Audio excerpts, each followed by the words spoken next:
ನಮಸ್ಕಾರ. ವಿಚಾರ ವಿನಿಮಯಕ್ಕೆ ಸ್ವಾಗತ.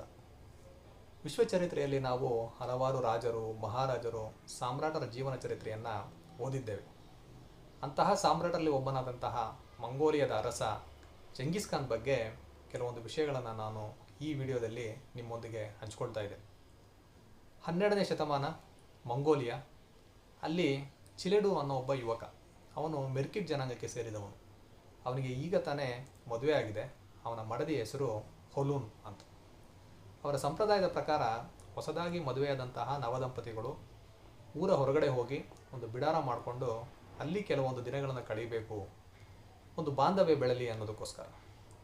ಇವರು ಸಹ ಈಗ ಊರ ಹೊರಗಡೆ ಹೋಗಿ ಒಂದು ಬಿಡಾರ ಮಾಡಿಕೊಂಡು ಕೆಲವು ದಿನಗಳನ್ನು ಕಳೆಯೋದಕ್ಕೋಸ್ಕರ ಎಲ್ಲ ಸಿದ್ಧತೆ ಮಾಡಿಕೊಂಡು ಪ್ರಯಾಣ ಹೊರಟಿದ್ದಾರೆ. ಒಂದು ಕುದುರೆ ಗಾಡಿ, ಅದರಲ್ಲಿ ಹೊಲೂನ್ ಕುಳಿತಿದ್ದಾಳೆ. ಅವಳಿಗೆ ತುಂಬ ಸಂತೋಷ, ಜೀವನದ ಬಗ್ಗೆ ನೂರಾರು ಕನಸುಗಳು. ಅವಳ ಎಡಭಾಗದಲ್ಲಿ ಇನ್ನೊಂದು ಕುದುರೆಯಲ್ಲಿ ಚಿಲೆಡು ಕುಳಿತಿದ್ದಾನೆ.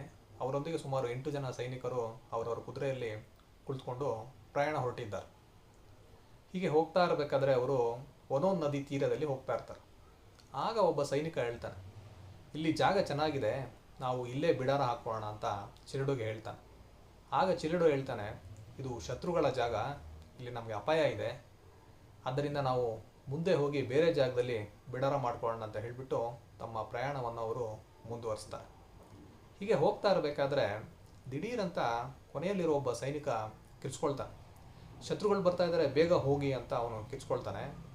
ಆಗ ಚಿಲೆಡು ಹಿಂದೆ ತಿರುಗಿ ನೋಡ್ತಾನೆ. ದೂರದಲ್ಲಿ ಹಲವಾರು ಕುದುರೆಗಳು ವೇಗವಾಗಿ ಇವರೆಡೆಗೆ ಬರ್ತಾ ಇರೋದು ಅವನಿಗೆ ಕಾಣುತ್ತೆ.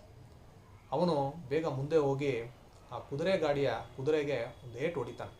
ಅದು ವೇಗವಾಗಿ ಓಡೋದಕ್ಕೆ ಶುರು ಮಾಡುತ್ತೆ. ಆಗ ಹೊಲೂನ್ ಕೇಳ್ತಾಳೆ, ಏನಾಗ್ತಾ ಇದೆ ಅಂತ.